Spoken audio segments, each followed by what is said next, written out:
because I'll have to speak in front of very senior Vaishnavas, and so I can only say something if you give me your permission and blessings. Hare Krishna.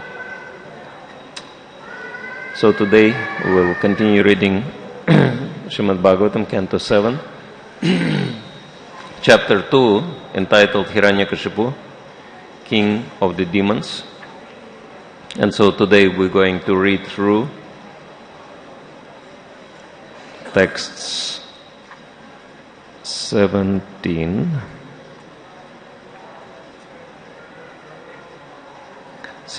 to 21, and 21 is on board, so we'll chant it responsively. Om Agyanti Mirandasya Gyanandana Shalakaya Chaksharanmiritam Yana Tasmai Shri Gurave Namaha Shri Chaitanya Manobhishtam Sthapitam Yana Bhutale Swayam Rupa Kadam Mayam Dadati Swapadantikam Vanchakalpatarubhyascha Kripa Sindhubevacha Patitanam Pavanepyo Vaishnavepyo Namo Namaha Jai Shri Krishna Chaitanya Prabhu Nityananda Sri Advaita Gadadhara Shivasadi Gaur Bhakta Vrinda Hare Krishna Krishna Krishna Hare Hare Hare Rama Rama Rama Hare Hare Om Namo Bhagavate Vasudevaya Om Namo Bhagavate Vasudevaya Om Namo Bhagavate Vasudevaya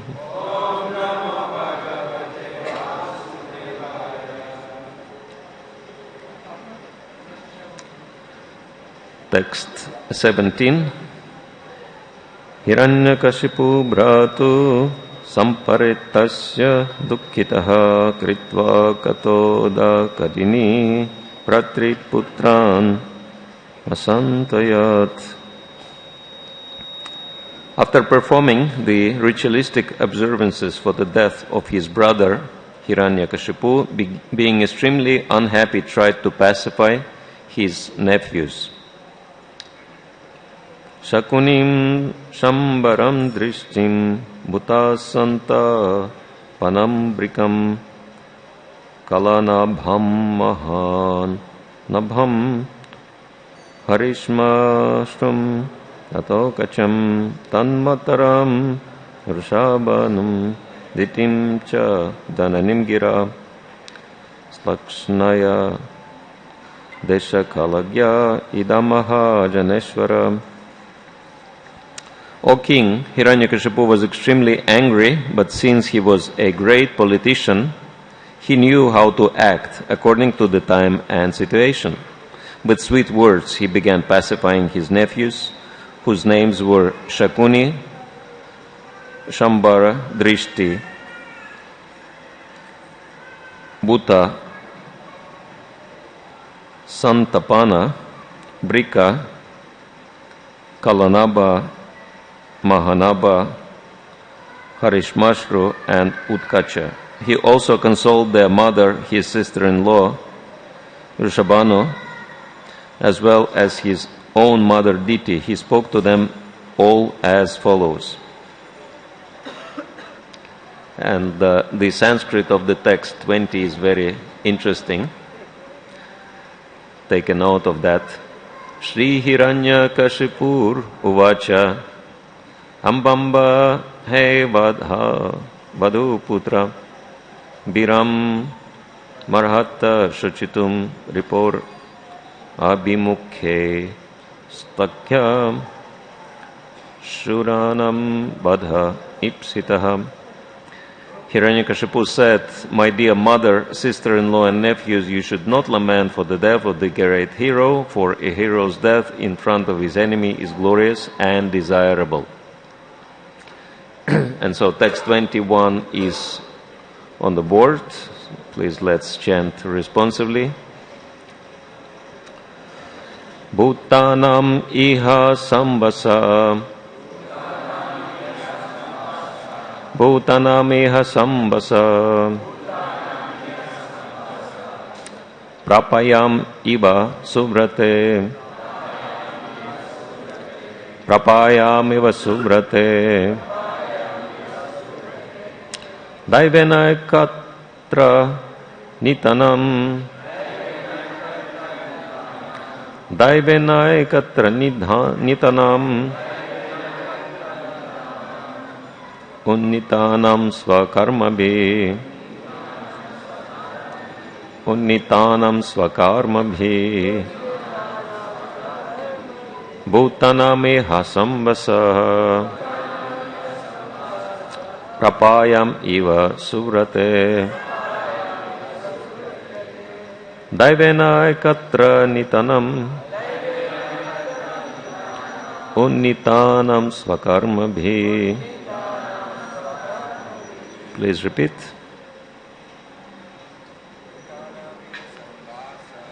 Bhutanamiha sambasaha Bhayamiva suvrate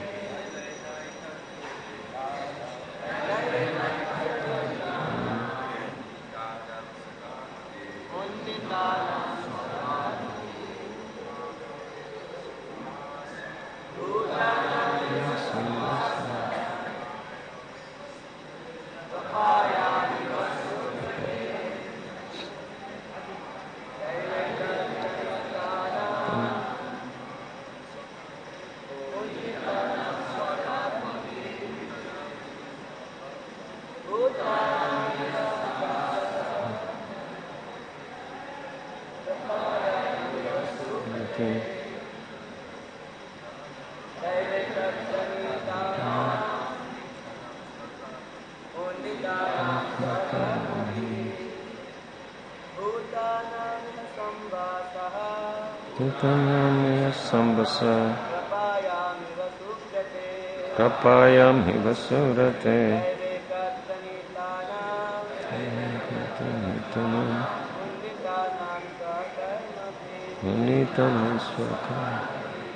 Ladies, please.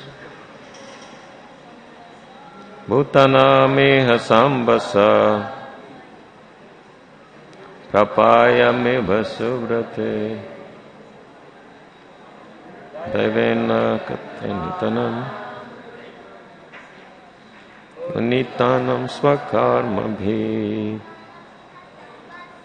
Bhutanameha sambasa Prapayamiva suvrate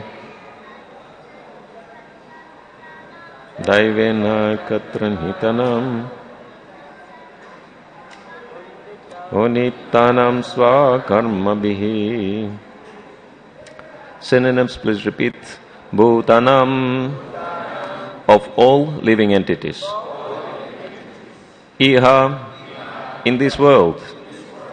Sambasaha, the living together. Prapayam, in a place for drinking cold water. Iva, like. Suvrate, O my gentle mother. Daivena, by the superior arrangement. Ekatra, in one place.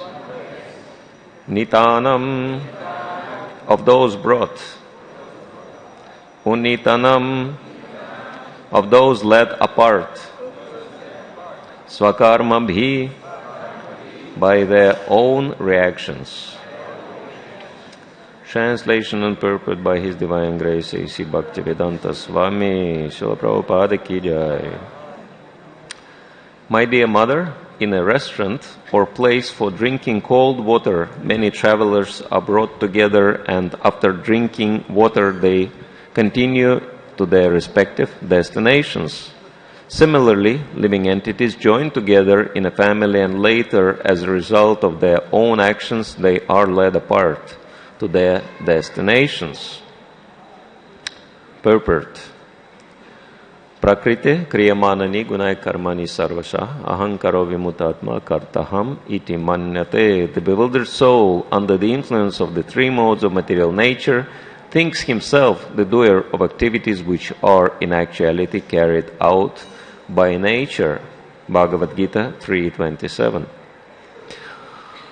All living entities act exactly according to the directions of Prakriti, material nature, because in the material world we are fully under a higher control. All the living entities in this material world have come here only because they wanted to be equal to Krishna in enjoyment and have thus been sent here to be conditioned by material nature in different degrees.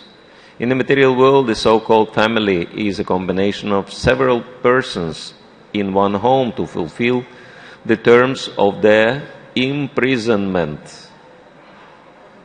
As criminal prisoners scattered as soon as their terms are over and they are released, all of us who have temporarily assembled as family members will continue to our respective destinations. So all of us are condemned to the material life, but the terms are different. The length of the term is different. That's the only difference.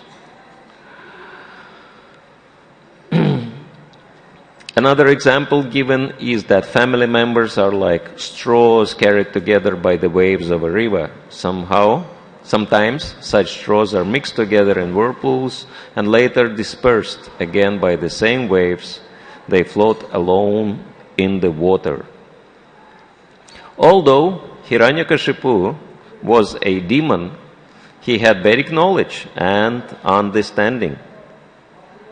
Thus, the advice given to his family members, his sister-in-law, mother and nephews, was quite sound. The demons are considered highly elevated in knowledge, but because they do not use their good intelligence for the service of the Lord, they are called demons. The demigods, however, act very intelligently to satisfy the Supreme Personality of Godhead. This is confirmed in Srimad Bhagavatam 1-13 as follows. Atabumbir vijasheshtha varnashrama vibhagashaha sanustitasya dharmasya samsidhir haritoshanam. O best among the twice born is therefore concluded that the highest perfection one can achieve by discharging his prescribed duties, dharma, according to the caste divisions and orders of life, is to please the Lord Hare. To become a demigod or to become godly, whatever one's occupation, one must satisfy the Supreme Personality of Godhead. End of the purport. So we'll read text one more time. Bhutanam iha samvasaha prapayam iva suvrate daivainai katra nitanam unitanam svakarma bhi. My dear mother, in a restaurant or place for drinking cold water, many travelers are brought together, and after drinking water, they continue to their respective destinations. Similarly, living entities join together in a family, and later, as a result of their own actions, they are led apart to their destinations.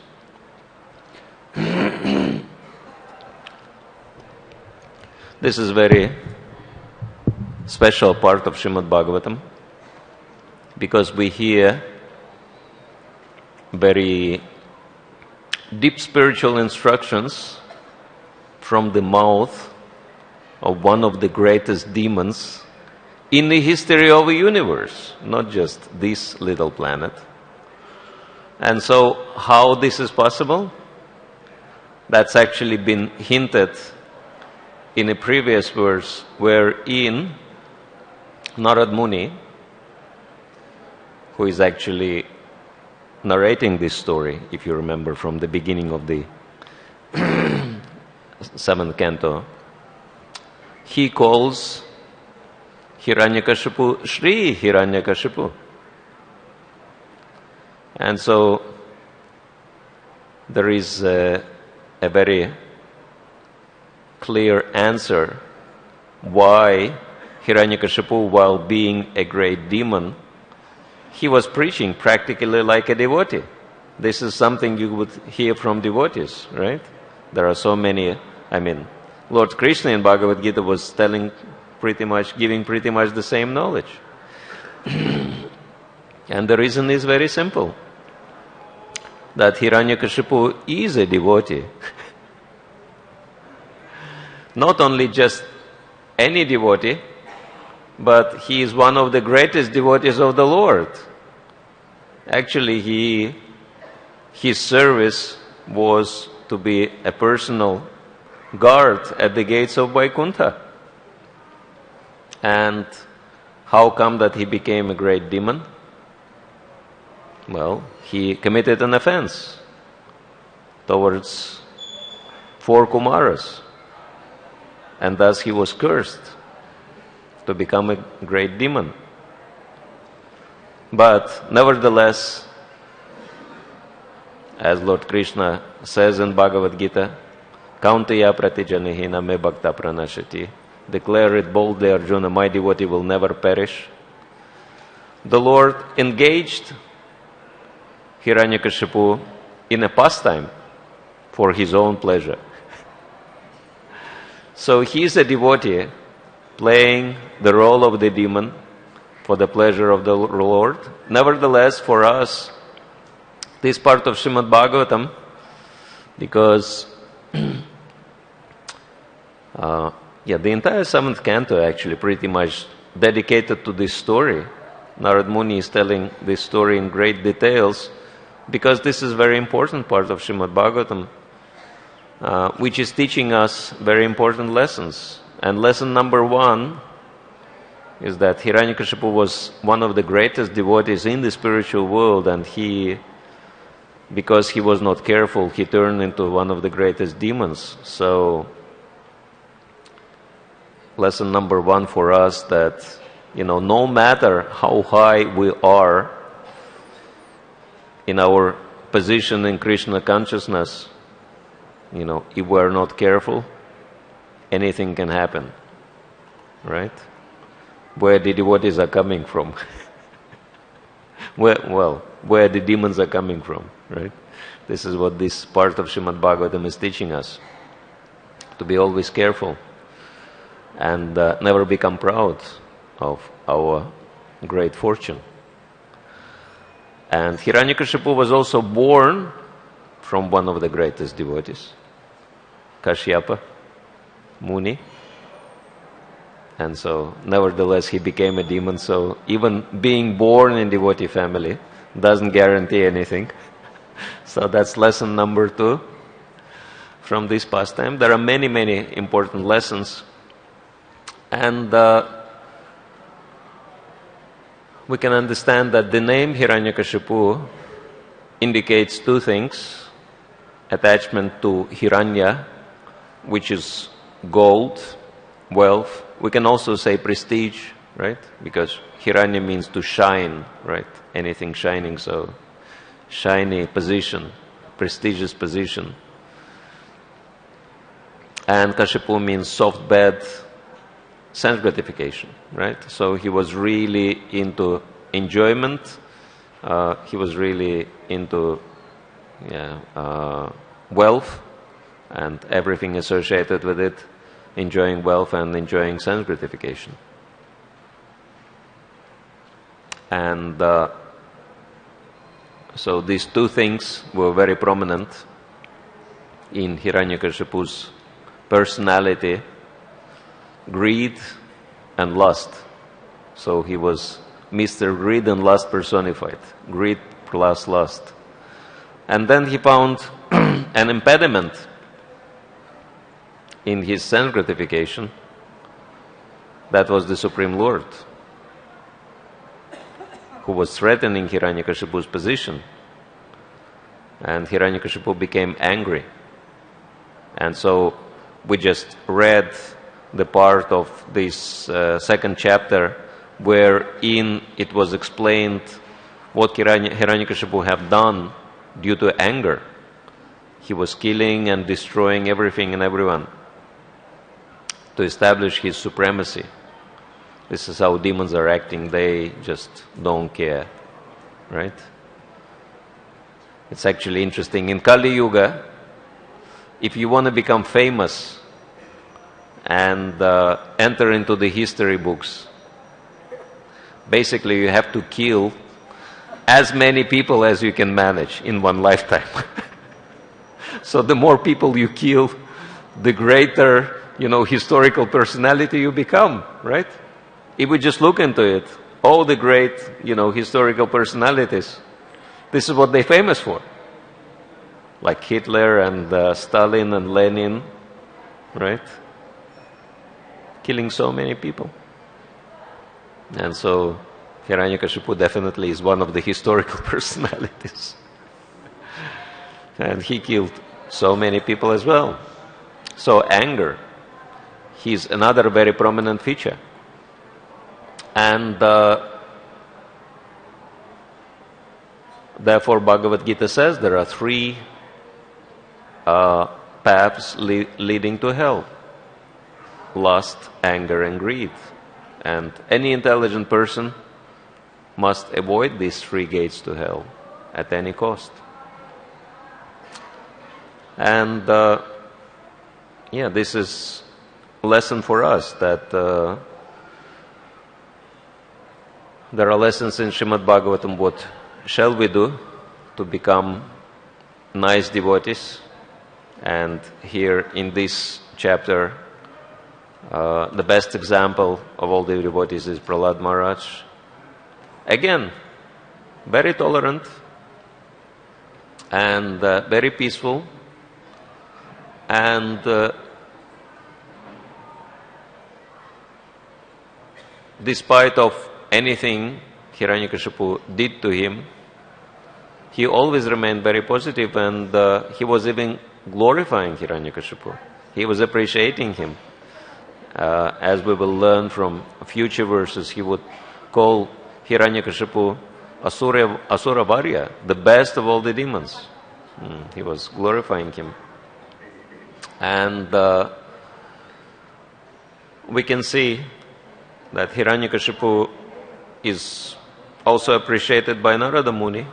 In the previous verse, he is calling him Sri Hiranyakashipu. Definitely he was blessed by the goddess of fortune to have a lot of opulence. He was enjoying a lot of opulence. But because he was not using all this opulence in serving Krishna, he was doomed. Even though he was very Krishna conscious. In the beginning, if you remember, there is a verse where Narada Muni says, actually, some people who are focused on Krishna very intensely due to certain emotions they have, they advance very quickly in Krishna consciousness. Much quicker than us, ordinary devotees. Narada Muni includes himself into the category of ordinary devotees.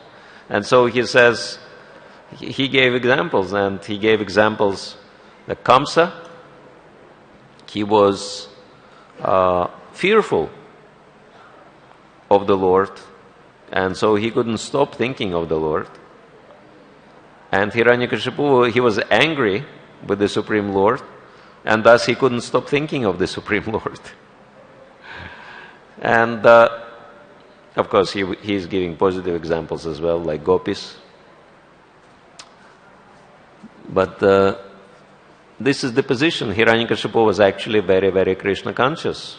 And that's why he got an amazing opportunity to get the direct darshan of the Supreme Lord.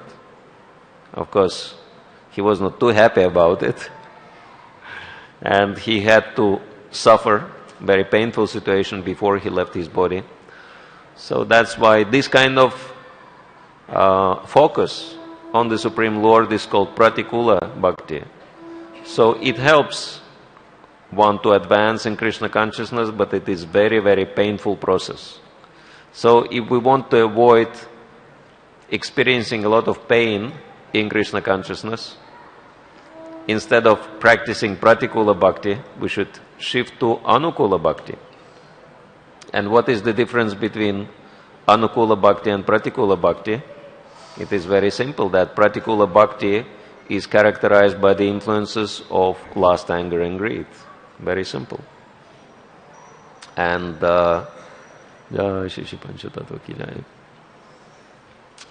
we can understand that it can happen on individual level, and it can happen on organizational level as well.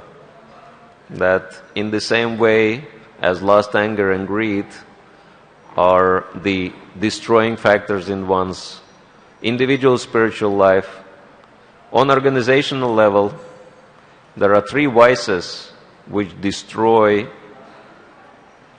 many people's spiritual life, and these three vices are corruption. You can very easily notice the connection with greed. Politics, that's connected to anger, criticizing someone or, doing bad things towards other people. Politics and bureaucracy. Bureaucracy, something Srila Prabhupada disliked so much. And so we can say that once we make sure that these three vices become part of history, all our attempts to do what Srila Prabhupada and previous acharyas wanted us to do will meet with so many reverses. And so this is something very practical we can learn. Actually, this is my dream, to see ISKCON completely free from all these negative influences. And hopefully there are few devotees who share the same desire. But it's not about, because when we speak about certain negative things, we always think, there are people who do bad things and they have to be, hated or whatever. But actually it's not true, because Srila Prabhupada was saying that Jesus Christ is one of our spiritual masters, and he was saying that hate the sin but not the sinner. We can actually see it is very prominent in the characters of great Vaishnavas, such as Narad Muni. Even though Hiranyakashipu is an obvious demon, and you cannot find the demon of this caliber, Srila Prabhupada was explaining in Kali Yuga, but still, Narad Muni is making friends with him. He is talking with Hiranyakashipu, in a very friendly way, because for him, Hiranyakashipu is not a demon. He is just an actor in the Lord's pastime. And so, Narad Muni is treating Hiranyakashipu as such, as great devotee, playing the part of a demon. So that's the vision of Uttamadhikari. And we can see that Prahlad Maharaj is the same. He is not upset with Hiranyakashipu because he understands Akaleshvara Krishna Rasabhabritya, that Lord Krishna is the master and everyone else is just his servant. And so whatever anyone does, it's just part of the Lord's plan. Sometimes we may wonder, that in the development of Krishna consciousness, there are so many, in the world, we're trying to spread Krishna consciousness all over the world, and we expect the world to become place like Vaikuntha. But we can see that it's not happening. And we can see very clearly two tendencies manifesting more and more. One tendency is religious fundamentalism, which is of course characterized by groups like ISIS and others, terrorism, killing so many people, etc. It's all coming from religious fanaticism, thinking that we are the only ones who are right and everyone else should be killed who doesn't accept our supremacy. And another extreme is blunt materialism, where people just degrade themselves to the level which is below animal level, actually. Like the things they do, even animals don't do. And so we may wonder, how is this happening? Why is this happening? We're trying to spread Krishna consciousness, and then the world seems to, Kali Yuga seems to become worse and worse. Even though we're living in the golden age, it's supposed to get better and better. But yeah, we are in the very beginning of the golden age, and we can see that it's actually part of the Lord's plan. Because the third group of people also growing in number, and these are the thoughtful people, who see that religious fanaticism is not an answer, it's crazy, and materialism is also crazy. So they're looking for alternative.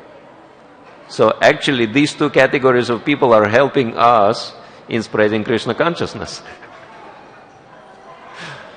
And, because religious fanatics will kill each other, we just have to let them, do whatever they want to do. And materialists will kill themselves by overindulgence in sense gratification. And so, naturally, only, people who look for alternative will remain. Spiritual people will remain. And so, this is why we don't have to worry that everything is happening in the right way, according to the plan of Lord Chaitanya Mahaprabhu. And so, but of course, our part is not to sit idly and watch, people suffer, but we have to do our best to provide the positive alternative and to help people to connect their lives to the service of the Supreme Lord. This is what Srila Prabhupada stresses in the purport. He says, to become a demigod or to become godly, whatever one's occupation, one must satisfy the Supreme Personality of Godhead. And so, this is what our lives are meant for, to help, to connect people to devotional service, one way or the other. Yena tena prakarana mana Krishna niveshayat. So, this is why such great devotees like Srila Bhakti Tirtha Maharaj, whose appearance day we celebrate today, are so special because these are the great personalities who appeared on the planet to assist Srila Prabhupada in his great mission. And this is probably the most prominent feature of Bhakti Tirtha Maharaj, that he was extremely, we can say, creative in terms of figuring out new ways how to introduce Krishna consciousness to more and more people. That Maharaj was revolutionary in a spiritual sense, and he was pioneering on so many fronts in Krishna consciousness. Of course, he was a very special personality who could go through so many austerities no one could go through, because his spirit was so powerful. And so boldly he went behind the Iron Curtain to spread Krishna consciousness in completely atheistic and demonic environment. And he was so successful, and he was the first one to actually enter into the United Nations scene and started preaching in the United Nations, and he influenced so many people in a positive way. Actually, there are so many positive changes which are happening on the planet we're not even so much aware of, because we're preoccupied with our own lives, and maybe we only know what's happening within our own society. But there are so many other spiritual groups who are very, very seriously influenced by the ideas found in Srila Prabhupada's books. Actually, we have so many friends and allies we don't even know yet. There are so many people, like one very popular spiritual group, which is very open-minded, and the leader is their leader is very generously, using the terms of terms karma and other terms Prabhupada used in his books, and also quoting from Bhagavad Gita, etc.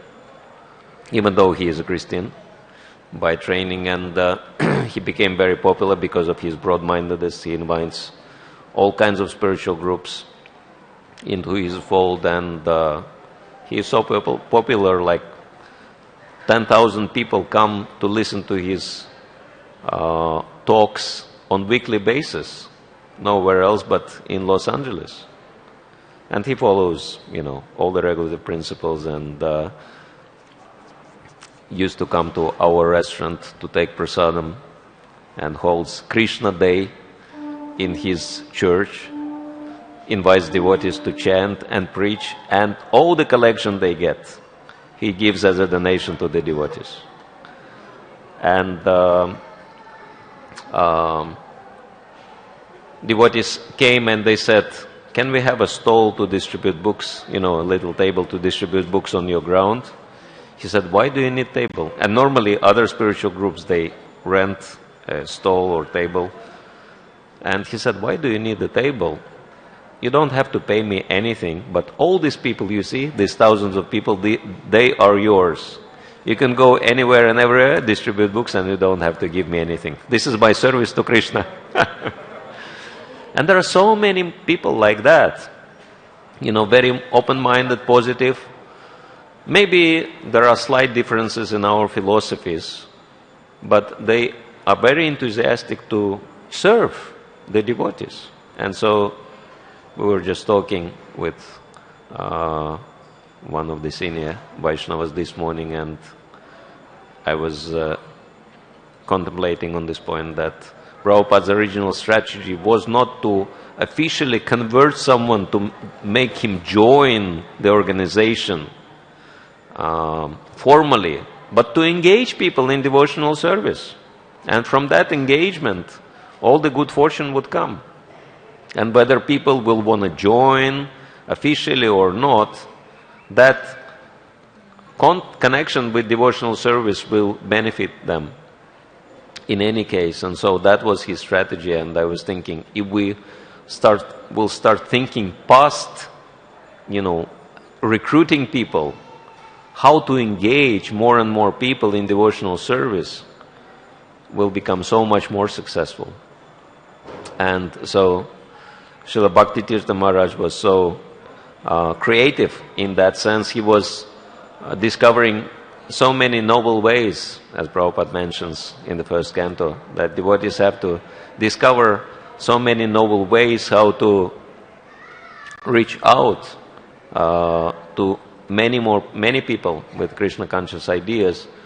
And Maharaj was very exemplary in that sense, and hopefully devotees will attend.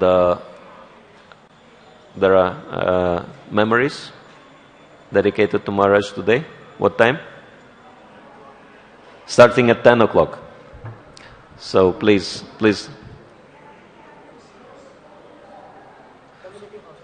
In a community hall, so please attend that. Listen to the glories of Maharaj, because he was really extra special personality, so much loved by Srila Prabhupada.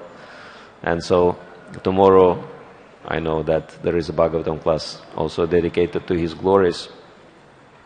So these personalities, they actually make history. They introduce so many amazing things. They change the world. Even this wonderful book by our greatest preacher, as acknowledged by everyone at the moment, Srila Radhanath Maharaj, and his journey home, that we owe to Bhakti Tirtha Maharaj, to that, because without his encouragement and actually insistence that he made Radhanath Maharaj promise to write this book would never would never appear. So there were so many contributions Srila Bhakti Tirtha Maharaj left behind, and even though physically he is not present, he is still preaching through his books. And I saw so many examples of that, like one lady, because it's connected to Mayapur, we should mention that one lady in Russia, not a devotee, but she read his book, and she knew him as John Favors.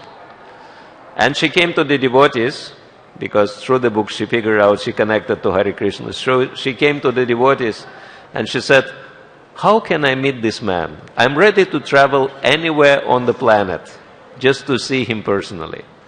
And devotees had to tell her, "Well, unfortunately, physically he's not there with us anymore. He already left this world, but it was the year of opening of his samadhi here in Mayapur." And devotees told her, actually his shrine, his tomb will be opening in India, in Mayapur.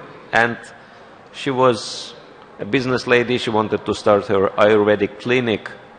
And so she was going to go to India anyway to purchase some, medicines for her clinic. And she decided, okay, I'll spend a couple of days going to Mayapur and seeing the shrine of John Favors, which is opening. And so, but then she decided to do it the very first thing after coming to India, and she came to Mayapur. And there was a plan just to spend 2 days in Mayapur and move on, purchase her medicines, and etc. But when she came to Mayapur,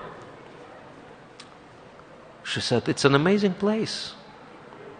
I don't know what's so special about this place, but, I feel such an energy that I always just want to cry. I cannot stop crying." And devotees were saying, "Of course, this is not a regular place, it's a spiritual world." Actually, even though geographically it's kind of part of India, but now you're like light ages away from, not only from the earth, not only from this universe, but from the entire material world. You're in the spiritual world. And whatever you see is just external covering. And she said, "Oh yeah, I feel it." And then devotees encouraged her to chant, japa, and follow everything. So she ended up, she actually couldn't leave Mayapur. She became so attached. All her time she spent in Mayapur. And she ended up going on parikrama, and Jayapataka Maharaj encouraged her to go bare feet. And she ended up chanting 32 rounds a day on parikrama, etc., etc. And just, last couple of days, because she still had to purchase her medicines, she managed to tear herself away from Mayapur and go and do the purchases and, go back to Russia. So that, and we owe that to Srila Bhakti Tirtha Maharaj, because with his books, he is reaching out to people with his preaching. This is called creativity. With his preaching, he is reaching out to people most of the devotees would probably never reach. And so he is a very bright example of taking seriously Srila Prabhupada's instructions, and so we pray to serve him and follow in his wonderful footsteps, to utilize our creativity in spreading Krishna consciousness, because the world needs it very desperately. We can understand it, and it's up to us how fast Krishna consciousness will spread. So, thank you all very much. Hare Krishna.